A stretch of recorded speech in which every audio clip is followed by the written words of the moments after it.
नागपूरमध्ये एक महत्त्वाचा निर्णय आम्ही घेतला आहे, उपक्रम हाती घेतला आहे। आज 14 एप्रिलला माननीय मुख्यमंत्री देवेंद्र फडणवीसजी यांनी निर्धार केला होता, निश्चय केला होता की या महाराष्ट्राच्या प्रत्येक घरी संविधानाची उद्देशिका असली पाहिजे।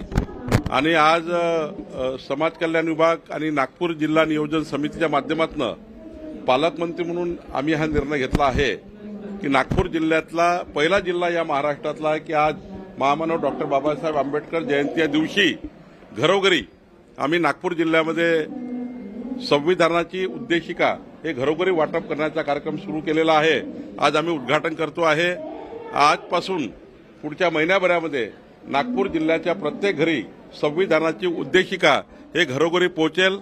महाराष्ट्राचे मुख्यमंत्री देवेंद्र फडणवीसजींनी हा निर्णय घेतला आणि राज्याचा पहिला जिल्हा राज्यातला नागपूर जिल्हा असा आहे। दीक्षाभूमीचा हा जिल्हा, उपराजधानीचा हा जिल्हा, या जिल्ह्यातनं हा उपक्रम सुरू झाला आहे।